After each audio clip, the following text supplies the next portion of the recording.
right, welcome to another episode of Dragon's Tome. This is episode 49, where we are covering Dragon Magazine number 49 with our co-hosts Jack and Rob. Say wave and say hi.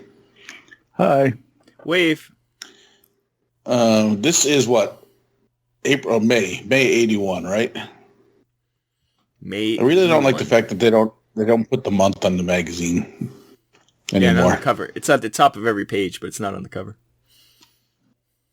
They don't. So this has a nice little dragon on the Dragon Magazine, which is apropos, I think. Well, this is a famous artist. Our first famous artist on the cover, really. Well, first one that was famous before. Tim Hildebrandt, yep. The Hildebrandt brothers, pretty famous back in the day for doing a lot of covers for Dragon Magazine, but other things before that. Conan novels, things like that. This dragon is ginormous compared to this castle, though. He's a big dragon. I don't see how an arrow is going to stop this dragon. Yeah. Well, you can read all about it in the interview that's in this magazine. All right. Any comments? Any hates towards this cover? I don't hate it. I like it. Well, it's the beginning of the professional covers, I think, that we're used to. The real professional covers that we're used to. It's a classic. It's a classic take, and when we'll see more of these rather than some of the other ones, we're like, oh, okay. I would also like to point out that we haven't seen a $2.50 Dragon Magazine since they said $3 is only the special price. Well, it's because they just pretend and have everything special. Like the special in this one is an interview with the exactly. So let's just say it. Every magazine Dragon Magazine costs $3 now. Well, we'll see when it turns up to $3.50. I don't remember how much it was when I was buying them. I can't think it was that much more than this though. That was such a long time ago. I can't remember how much you got. I don't know where all my went. Say much. I don't even say when I started complaining how much how gas was. Wow, yeah.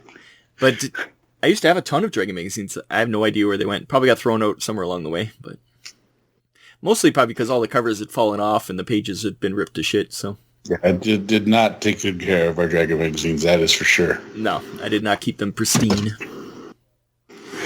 They aren't like a book, like the manuals themselves and stuff. There's some keeping value, nostalgia, but there's so many magazines, and they have finite. Even now, we're seeing stuff in these magazines that makes the ones we've reviewed earlier obsolete. You can't keep it all, and if something's got to go, if I'm going to throw away an Oriental Adventures or my Greyhawk box set, no, the Dragon magazines went. I had tons. I had a subscription for years and years and years. Yeah. Yeah, I must have had a subscription because I had a lot, and there was no way I was getting to a hobby store every month. So I must have had a subscription also. Yes. All right. So let's move on. Let's start off with the Dragon Rumbles like we always do. Mr. Harper, what have you got? Before we start this, can I point out something? Yes. That our masthead has changed, and there is only one publisher now. Well, that's what this whole Dragon Rumbles is about. You're like the spoiler king. I didn't even read it. I can detect a spoiler. I can ruin everything. I don't read the Dragon Rumbles because you're supposed to cover it. So the fact that I caught that. Well, the publisher used to be Gary Gygax, but he's no longer the publisher. The publisher is now Jake Jacquet, the esteemed old editor-in-chief, and the editor-in-chief is now Kim Mohan, the guy who used to be just editor or something. I don't remember. He was on the staff anyways. But they all moved up, pretty much. They've gone up. So now all the Dragon Rumbles are going to be done by Kim Mohan instead of Jake Jacquet. But as we remember, Mohan's the one who got in that fight with that writer that one time. So maybe it'll be interesting again. Let's hope.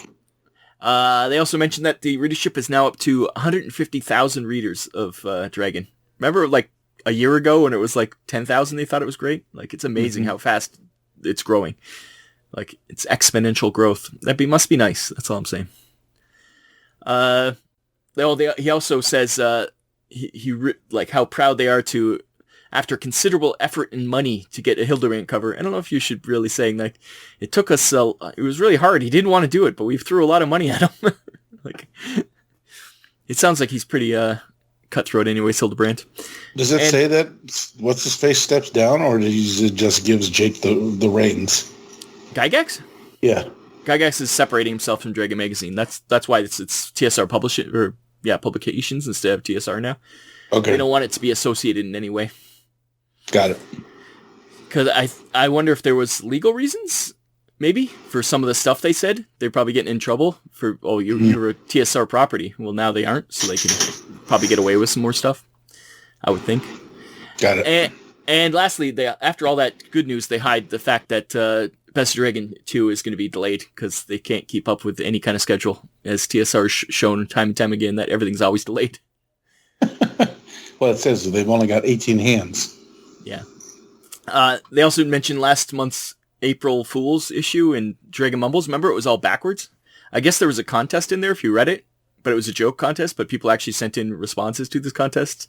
So now they're like all confused what they should do, because they really did set up a contest as a joke, but that's them. That's Dragon for you. And that's Dragon Rumbles. Hopefully it gets more interesting. Now, that was the last of Jake Hetz. After this is all Kim Mohan, so we'll see. All right. Mr. Fike, would you like to regale us with tales of an article? I would love to. Nothing would give me more pleasure. That's what we're here for. Everyone's coming to see it. Let's take a look here. I want everyone to go down to PDF page 34, please. Ooh, all the way down. 34. Going way down. PDF 34 or... Okay. PDF 34. Historical names make for better games. That's a rhyme. That's a rhyme. Yeah. Arthur Rahman, he makes more sense than he does good soups. He's a good... all it is basically... You just picked this one for that joke, didn't you? No, but I think names being a issue for setting, for the flavor of the setting, I can understand that you'd want, if you've created this world and all the naming, like the nomenclature is this, and someone comes up and goes, hey, yeah, my character's name is Steven. And you go, okay, I guess so. Kind of fits, but it helps build the world, make it a larger, feels like a little bit more living when you have some names. But also, nothing beats having the ability to go, oh, you want to talk to this particular city guard? Why him? Well, why not? Okay. What's his name? So what's your name? Oh, God. Yeah. Yep. That's the hardest thing, thinking of a name. Yep. This is perfect for that, yeah. I think I'm looking at these charts, and I think the Irish ones are the worst ones because they are never how they're pronounced. Yeah. I was going to say that there should be a pronunciation, yeah. At all costs. Yeah. We always joked, when I went to university, the one of the doors, it held all our names on the doors when you first go in. And my sister brought me in there to help me move in. And one of the names it was spelled Siobhan. Like, it was so funny. We were Siobhan, but it's Siobhan. That's how you sell it. Siobhan, yeah. And we're like, Siobhan. So always we joke about Siobhan. And that was like, 30 years ago. So it's a joke that lasts. So Irish names can be funny. Well, like I'm almost positive this number 12. Eogan is Aegon. Aegon, or who knows? Almost positive it's Aegon. It could be anything. It is Irish names are messed up for sure. I don't know what a Kievian is. Oh, Russian. That makes sense. Kiev. Well, right. It's Kiev. Actually, I did not look as closely as I should have because this is actually a pretty nice little article. I actually didn't see this article. I don't know how I missed it, but I probably thought it was part of something else and just skipped by it. That's probably it's pretty unassuming. Yeah, Dragon. Some articles just get hidden and you don't see them. So I don't know. I probably thought it was part of the whatever is before here. I think Giants of the Earth. Yeah, I mean, trying to figure out names is one of the hardest things sometimes. Yeah, this so is when super you're creating, when you're creating a world or a city or something. Oh my God! Sometimes you're like, oh God, what's his name? Hank. Yeah, or you could roll on this, and all of a sudden, her name's Rosamund, and you go, oh, yeah, that's a lovely name, and everyone's like, oh, that's nice. And then it almost personalizes the character so much faster, but then you just can just write it down because they'll be back to talk to. Can I talk to that specific guard? What was his name? Oh God. Yeah, I guess that could backfire too. He was delightful. Take notes. He was delightful. Oh, that was yeah. No, that was his name. Oh, that must be his twin brother. Yeah. Cool. All right. So let's do mine. Let's move on to... I'm trying to remember what page it is. Well, I can stretch with a little banter in the meantime. Rob was saying that sometimes the I do. My number's Rob, so it's page 17 on the PDF. 17. You just cut Jack right off there. He doesn't listen, sorry. I did listen. He did listen. He was spilling banter, and I cut the banter off. I'm going to plow on anyways. Rob was just saying that somehow the articles can get between. We'll notice it more and more. Whoever's doing the layout now with this 3 columns, they don't make sure the title's at the top of the page, and it gets worse and worse. Some articles start at the bottom 3/4 of a page, and you see the title. Sometimes it has a masthead, sometimes it doesn't. But a couple times I was like, what the hell's going on here? Why is this? So, yeah, it's pretty hard to read sometimes. I hate when they get separated too, and half of it's at the end of the magazine. It's like, really? You couldn't just keep them all together. Anyways, so Gen Con keeps growing. Gen Con keeps on growing. This thing. This was one of mine also. So I was reading this, and I wasn't trying to figure out if this was the syllabus for Gen Con 81 or not. Because it just seems like it's talking about Gen Con and what's coming up. Yeah, it's a preview for it. It's Vallejo, he's going to make an appearance in judging painting minis too. But I love it. It's like they're like, it can't get any bigger. But yeah, it can't. But it's like how much bigger it is now. Yeah, it's so much more bigger now. They'd like have brain aneurysms to see current Gen Con compared to this one. While reading that, though, I also continued to, even more important, is the TSR's grab for more convention power with their Gen Con East that fills the Origins hole. Well, now the Origins moved to west. California, yeah. So they, all of a sudden, let's create a Gen Con East, and that'll be the new Origins, and Origins will be stuck out in California kind of a thing. But I was reading that thing, but the thing that really caught my eye was that they're offering game design seminars at Gen Con East and at Origins, and those things are $175. That's a crap ton of money for 81. It's ways to steal money from people who think they can write a game. That's what that is. That was ridiculous. I was reading that, and like, no way. If it didn't sell out, they'd only be $50. And if that didn't sell out, they'd only be $25. There must be enough demand. Yeah, but the irony of this whole grab for power is that there is no more Gen Con East. And Origins still right in the same spot it's always been.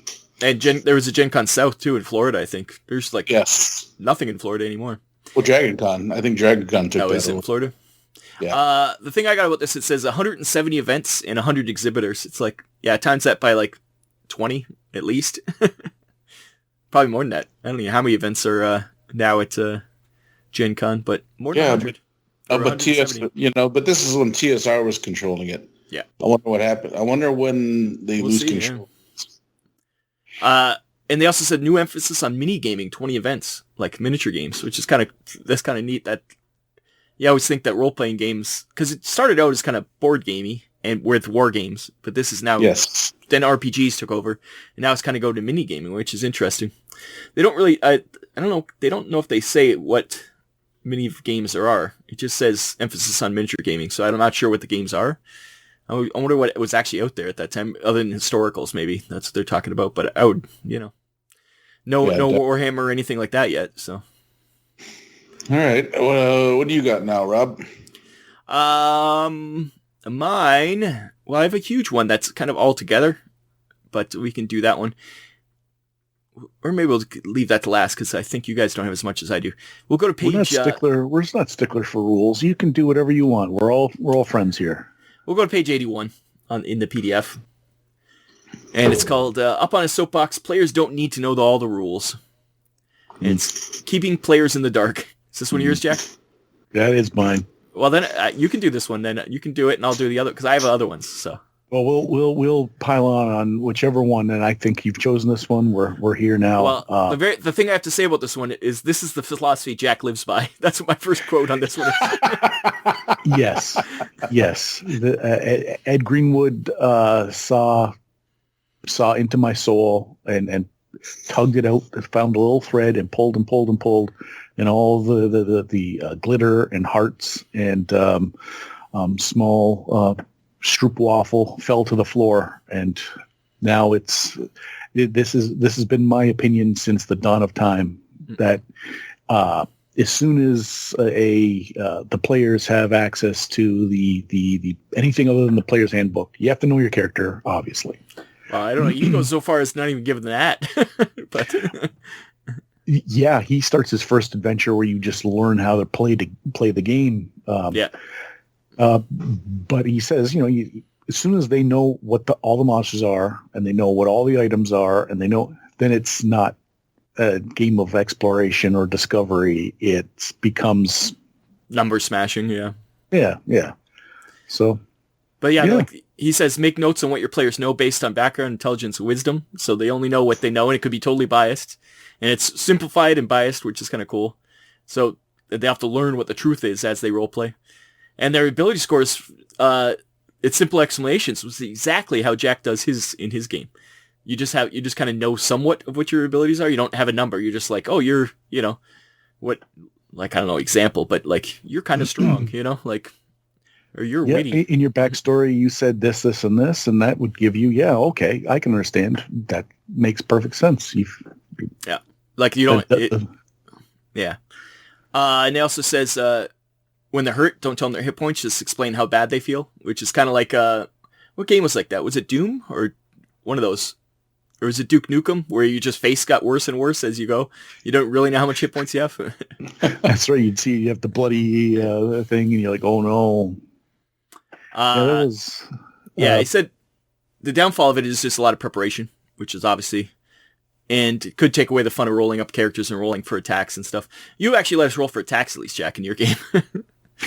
Yeah, and but the point was to make the characters learn the things that were important to their characters, not the entire everything. Mm-hmm. If you were a magic user, you had to write your spell book, and you became a master of your character, not the entire setting, which is I think would be harder to do, but more fun in the end, more rewarding at the end. Well, for this too, I guess at the time, metagaming since there's only like 3 books, everybody can know everything. Oh, so yeah, it was a way for people to actually role play instead of just metagaming everything. So I think it was a real issue at the time. Where now I think people like to role play, so it's not as imperative. I think there was always going to be that player though that reads everything and knows everything, So. Yeah. If you run your own adventures with a second party or even in the same group, of course you would have to learn that stuff, but just as a player, why not? Yeah, it's cool. I think I don't know, for AD&D it's harder. Like, that's almost a rules crunchy game.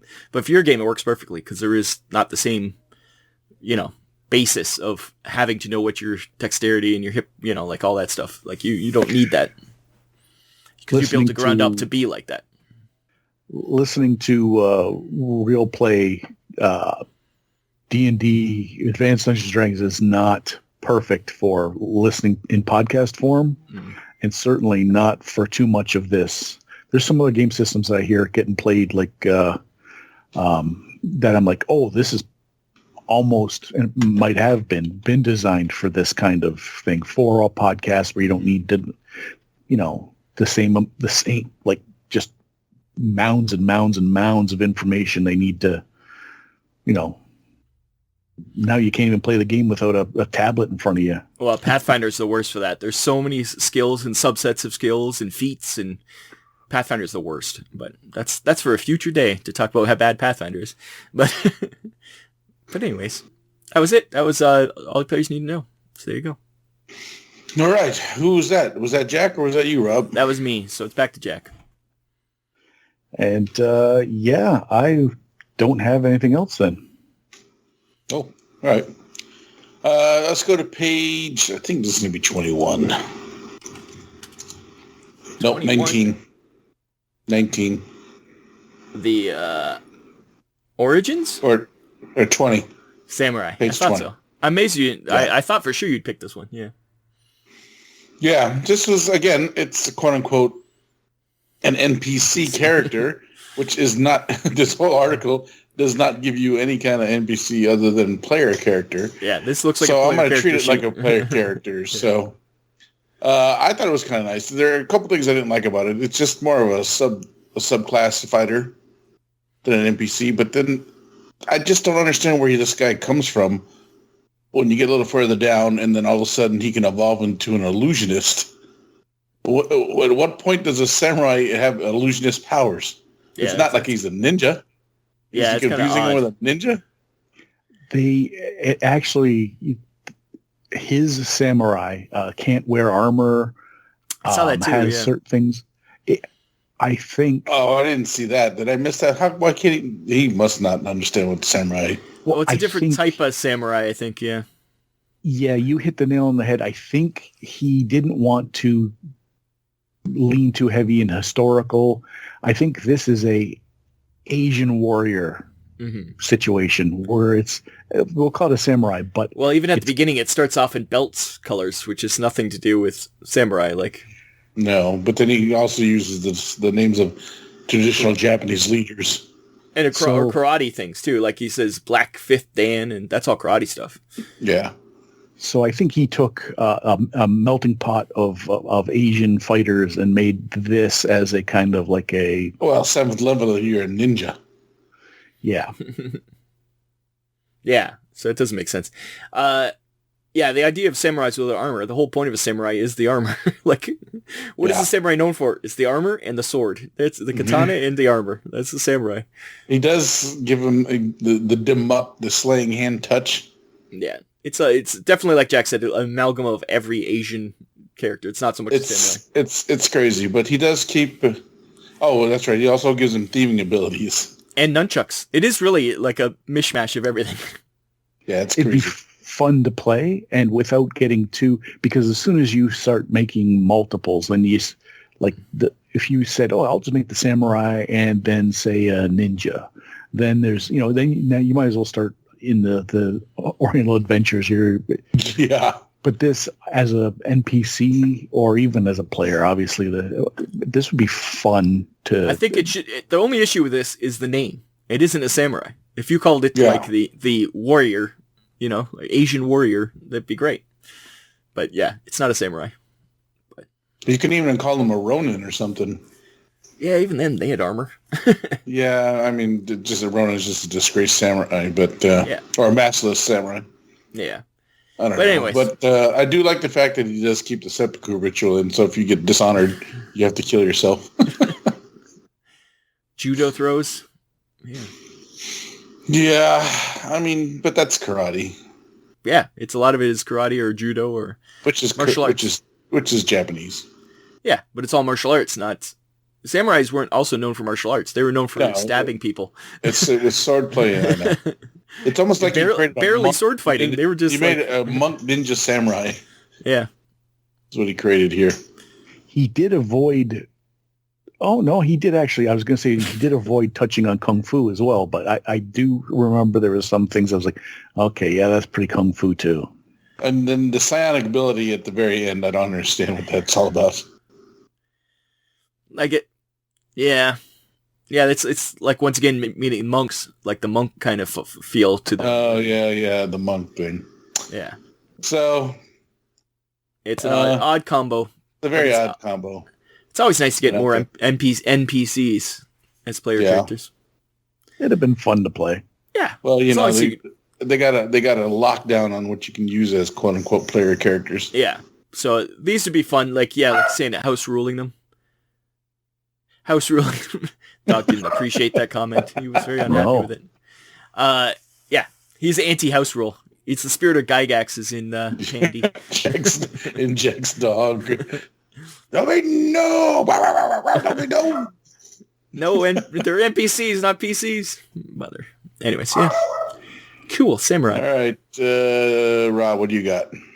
Well, this is the big one. This is because it's 3 articles, but they're all connected. It's going to be on page 8, I believe.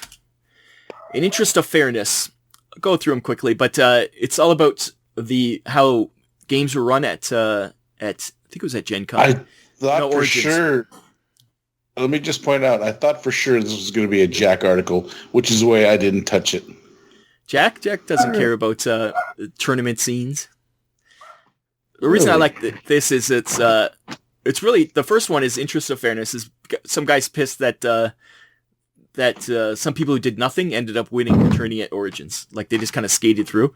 So he's kind of mad about that. Well, the one who's really bad is the one that just passed notes to the DM and didn't say a word throughout the whole game. Yeah, that's our role playing. Anyways, yeah. So it's like there's supposed to be fun, but the being the tourney should be the ultimate fun of playing the game, which I don't think is true. But he's like, tournaments should be the be all end all for RPGs, which is a terrible way to start. But yeah, I don't feel the same way either. But yeah, so he writes down rules for judging, which is 40 plus guidelines for scoring. It's a lot. I read through this and I was like, Jesus Christ. So scoring ends up I tapped out at one point. Yeah. I couldn't. Well, I didn't tap on this one. I got through a lot of this, but his scoring ends up very similar to mini games tourney scoring, which is you kind of vote for your favorite players and everybody gets points for doing certain things, but his is just way too long. And he also has a list of things that get you disqualified too, so. I wish I knew what his doctorate was in. Is he a doctor? Yeah. Probably dentistry. Well, he could be like an economics professor. This is why it's 29 points worth of... Yeah, probably. So the next person is Slave Pits Revisited, suggestions for saving the AD&D Open.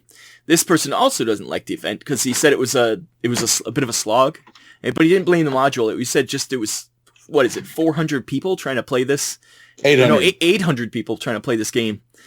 And it should have three goals every game.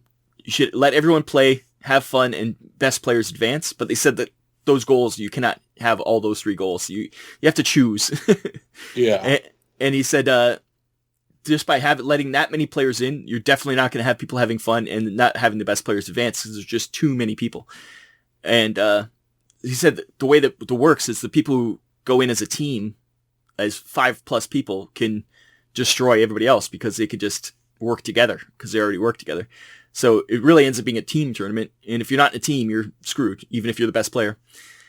And I think halfway through this one, I kind of tapped out because he was really going on and about how to fix things. And I was just like, okay. Yeah. And he does say, yep. He's the only one that got a reply. Well, the guy kind of replies to both of them. But he says he hopes the RPGA solves the issues and all this stuff. But yeah, this Metzer guy, who's Frank Metzer is the RPGA coordinator. He has a rebuttal to the first one that's too hard to score a tournament like that because the GMs have enough on their belt. Like they can't do everything. They can't score things like that. And for the second guy, it's way too arbitrary about what numbers he chose, and like a lot of things he chose was just arbitrary. And but he does say that they will have to change how they do tournaments if there's that many people. Like only do modules in the last round or up until then, just kind of run them through almost like gladiatorial combat to get to the last round. And my answer to everything was, tournaments just go away. There is no more tournaments. It's all just organized play. It's not tournaments anymore. Not like this. So I think all these people finally come to the realization. Evolved. Well, they're not tournaments. They're organized play, and you might give out prizes, but there's not an overall winner of D&D at Gen Con. Like there's nothing like that anymore. Yeah, that's because there's no more RPGA. Well, I don't think it matters. It's just I think it goes way before that. Like it's just not a thing. Like because I can be honest with you. The last time I was at Gen Con as a thing, we played in the RPGA was still around. we played in a D&D tournament. Was it like this, though? It was a slightly evolved, but it was a 4. It was like a mini adventure. So what year would that have been? 2000? It lasted that long. I'm amazed, because now it would be unheard of, I think, to try this. Especially this many people. It was still an indie, because I had to go to indie. But was it like 800 or more people playing in one tournament? Have you ever been upstairs on the second floor? I know they play a lot of games, but not all in the same thing. They're not playing all the same. Okay, you're not listening. There's a room where the RPGA had, and it was all round tables, and that was all the tournament right in there. Could it hold hundreds of people? Yes, easily. Well, they don't do it anymore at Gen Con. That's all I'm saying, because it's insane. But they thought they could handle it. And this guy's complaint, the doctor guy, is probably the most common complaint from D&D tournaments in general, all the way up until it stopped being the RPGA. It's just not fun? No, it's not. It was fun, but if you get it depends on who the DM or who is scoring the points. Like one DM. I'm sorry. So, example, we played in the D&D tournament in San Francisco at a Con Air. It was a much smaller thing, but we came in second only because the person who the team that won was able to quote unquote get the gem from the Lich. But in doing so, they kind of worked with the Lich to trick him to get it. So one of the characters in the pre-made character was the Paladin. No way would a Paladin ever really work coordinately with a Lich. He would try to kill him, which is what our Paladin did. He goes, nope, I pull out my sword and I attack him immediately. And then that's how we all role-played our characters. And so the team that won didn't really role-play their characters. So there's the argument for that. But these are all subjective arguments and points, which is really what it is. It's not objective, it's subjective. It becomes like figure skating. Yeah, exactly. It's not what you know, it's who you know. You get hockey. How many pucks get into the net? As opposed to, say, figure skating, where the layman has to kind of trust that the judging is done properly because they know what a triple sow cow is, but they don't know, why was this more difficult, whatever. Yeah. And then it's two different things. When you're awarding points objectively as opposed to objectively, now you're awarding points based on how you feel the points should be awarded, not how the points should be awarded, with a strict guideline, which is what I think what this doctor is trying to do. Well, even with also it's personal opinion too. If somebody plays really well but it's a dick, you're probably going to score them less, even if you. Oh yeah. Again. So that's the downside of the tournaments, and that's been just that way forever. Mm-hmm. And I don't think any of this is going to work or fix it or whatever. It's just going to be that way. You just suck it up. If you don't like it, don't play tournaments, kind of thing. Yeah, kind of a thing, and we made our case in point. Our GM was like, I made, because you guys were the only ones who really kind of just role-played that party the way it's supposed to have been role-played. Yeah. But, we got second, and we just said, all right, whatever. Let's move on. Well, I guess it matters what the prizes are, too. It's Magic tournaments. Like, people get mad because there's $10,000 prizes and stuff. These are plaques and other things. There were some nice prizes, but... Well, although we've seen miniature games, people get pissy over winning a plaque too. Like, I've seen dice fly across the fucking. Yeah. We've seen it at certain conventions. Yeah, where running a tournament and they just get mad over stupidest things. It's like, sorry, that's just the way the cookie crumbled. And that's with miniature games, which are much more cut and dry than role playing games. Imagine these people in role playing game tournaments; they'd probably blow their stack. Yeah, for sure. All right. I thought that was a good article. The guy was a little too crazy with his scoring. The other guy was just a little. Well, it's like anything. But it's the thing. Somewhere in the middle. When I read it, it was the same complaints I've heard for 20 plus years. Yeah, nothing's changed. Yeah, nothing has changed, and I think that's nothing will change. And nothing will change. well, it does change. There's no more tournaments. Well, I mean, if someone wanted to bring it back, I'm sure people would do it. There probably is. I'm sure there is smaller conventions where there's tournaments. It's just I think it's the size. Like, you can't have 800 people in one tournament going down to one person or one group even. Well, I think what the point is that, I think at one point they had 800 people, but they divided it into time groups. Like, Group A was this many people. Group B was, whereas they tried to do a round robin or a tree version, where like these two groups play off, and then that winner gets to move on. Yeah. It's what it sounds like. I've heard about the tournaments we talked about earlier, where it's only one player from each group goes through, which is even crazier. Like, at least in groups you go through, it's like, holy. When you're doing that, then you're just making it way harder on yourself anyway. Yeah. So it should just be party and move the party on. Yeah, it's just crazy. But tournaments, I never liked any kind of tournament, but reading about these role-playing game tournaments makes me want to pull my hair out because it's insane. Well, I'll make one last comment, and we'll move to my article. But the one thing I did like about the tournaments, especially at Gen Con, is that you got to play in a special module created specifically for Gen Con. Well, you can do that now, but it's just, you're just playing the module. You're not trying to win anything. You're just having fun. Right? No, you didn't get access to that module till years later. No, I'm saying now at Gen Con they have specific modules and stuff, but it's not as a tournament format. They're just, you play in a... Well, I don't know if they have specific modules just for Gen Con. They could, that's what I'm saying. Yeah. Yeah. You don't have to have it in a tournament. You could just have it for funsies. Well, but that's not my point. My point was back then, that's why you did it. Yeah. The module, the new module was the allure. You didn't have access to so much in the wild. Yeah, we're so spoiled by everything being available, or people just making up their own stuff that we don't. Back then, it was specific things, I guess. Yeah.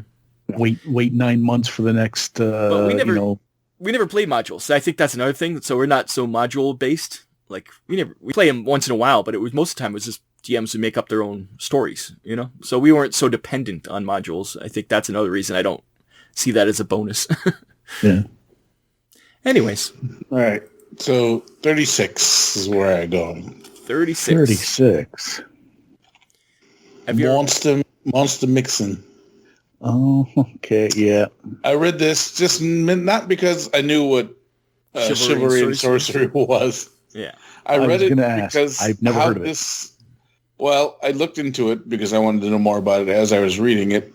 So basically, this article is how to adapt the monsters from the monster manual to be used in chivalry and sorcery. So what really surprised me about this is chivalry and sorcery was created by two other guys who specifically designed it to be a competitor to D&D. When they decided not to show it to Gary Gygax at a Gen Con. This is what I read online. They're like, "Oh, let's show Gary Gygax our new game, and then maybe we'll put it. They'll put it on the TSR." And they're like, "Why do we do that? Why don't we just put it ourselves?" So created, but then here we got Dragon Magazine allowing their intellectual power to be converted to a rival system.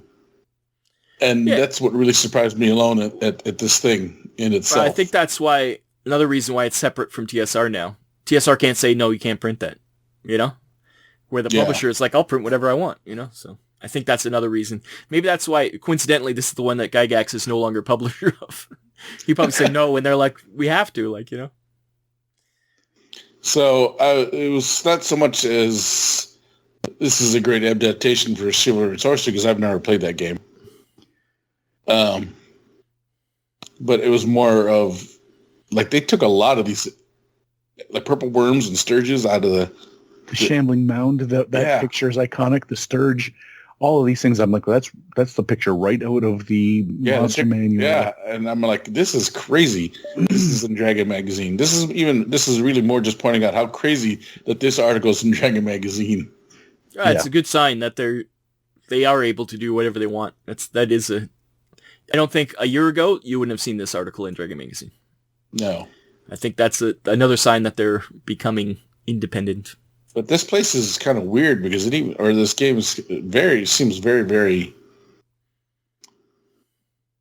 what's the word I'm looking for? Detail oriented. Yeah. Yeah, very crunchy because they actually literally have a food chain. Yeah. It's diagram odd. down Yeah. the line. So I'm like, ugh, all right. Apparently the game is still out though, because I think they released the latest version in 2000 from what I read in the wiki. That was 20 years ago. 22 years ago. No, 2020. Oh, that makes more sense. 2020. Sorry, I meant to say 2020. Yeah. See, when you said 2000, I was like, okay, I can understand. I wasn't into role playing games or anything like that at that point. It could have come under the radar. It could have been on billboards. Oh no, this came out in 82 or 80. No, 80. But I'm saying, like, if it had some sort of reimagining or... Yeah. Oh. Yeah, I wouldn't. But the fact that there's so many games out there that an old game like this coming back out, you never even saw it existing, Jack, is that what you're saying? Yeah. Like, it not even a blip. I didn't... I probably seen it on a shelf, but I just look right past it. Or it's like... You see an ad for it, it's like, oh, it's just another D&D clone or whatever. There's so many out there, right? So all right. It's lost in the fluff. What do you got, Rob? You got any more? Yep, my last one is on page 91. And I want you to just look at the very first drawing here. What a great idea. I wonder who thought of that. It's a monster arm in brick glass, I guess. But first glancing at this screen, what does that monster arm look like to you? Yeah. Am I the only one who thought that? Is my brain just messed up from too much porn on the internet? No, it took me a long time to figure out that was his arm in there. That's not just some kind of spiked dildo. Okay. Okay. I was like, what? I was like, that's a risque joke. They're doing ads for Bad Dragon in Dragon Magazine. I was just like, I just saw it and I was like, that's balls. Yep, that's a spiky head. Okay. What? And then I was like, oh no, it's the monster arm. That makes no sense, but okay. You still break glass and what's the monster going to flail at you and you just stand back a bit and he can't hit you because there's a wall between you and him? I don't get the joke. I was going to say, I don't either, because how is he going to get his arm out? Yeah. No, it's a bad joke, but I thought it was... Unless it swings. Even forward. So, it's a bad joke. There is a new comic series, though, by Phil Folio, What's New? It's kind of funny. I've read them all. They're kind of got it. They're a little jokey. They're fun. Him and his wife on misadventures. Yeah. And it's a kind of like he'd be poking fun at the games industry. It's all right. All right. Anyways, that's it for me. I'm tapped out. Same with me. Jack, any ads now? I do. Ooh. If we could go to page 13. What is that? Oh, that's a very malproportioned giant. That is Old Horny. His head is ginormous. I thought it was a Minotaur when I first saw him. But his name is Old Horny. He's the horned giant with a club. And so... Well, you could have gotten Cumulus, the storm giant. Not for $16. I assume it's a typo. Everything else is $6 and $7. That one's $16. I assumed that was a typo. Who knows? It could be a mammoth giant. Like it's over there. G14 is also $16.50 over this side, so I think it is true. That storm giant must be gigantic. Yeah, it's definitely much bigger than Big Meg and her Stewpot. In the form, I didn't look in the form. It might be right. Yeah. Okay. I never thought to look there. I just looked. It's really $14.50 because if you look, or it's $14 because you get a $2.50 discount. Ooh. But you had to buy 3 giants to get it. But anyways, I just want to highlight the fact that this dapper young fellow is called Old Horny, the Horn Giant, and I was going to mock and ridicule the artist, but I've read ahead one issue, and the next one they show is actually really well done, and so I'm guessing this is a style choice, not a lack of refinement in the industry yet choice. Industry. Do you have an ad, Mr. Harper? I do not. I also do not have any ads. This one was very ad-light for me. Oh, so we're just going to... I mean, it was either ads that we've talked about before in the past or nothing new that caught my eye. So, all right. Well, then, guys, that was issue 49.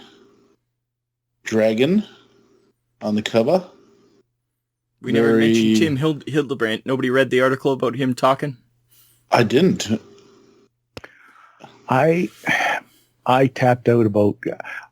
I thought it was going to be 3 pages or 4 pages. It's like, 12 pages. It's 4 times that long. And yeah, his article was super long, and it was just a lot of artist talk. It does go through like a whole... At this stage, it goes through like how he evolves as an artist, and it has the images there. And I did go through that because that's interesting, the evolution of his. But at some point, I was like, okay, yeah, I'm not interested that much. Yeah, I mean, it was a good feel. I mean, if you're into art and you're an artist in a sense, I'm sure half of this stuff would have been more interesting to you than to me. But we're not alone. Like I said, I read an episode ahead, and there are people who mirror our opinions on that. Save it. Save it. So, all right. Well, that was episode 49 then. You guys, any parting comments? Like, share, subscribe. Like, share, and subscribe. So, well, for Dragon's Tome then, I've been Chopper. I'm Jack. And I've been Rob. And we will see you next week. Bye-bye.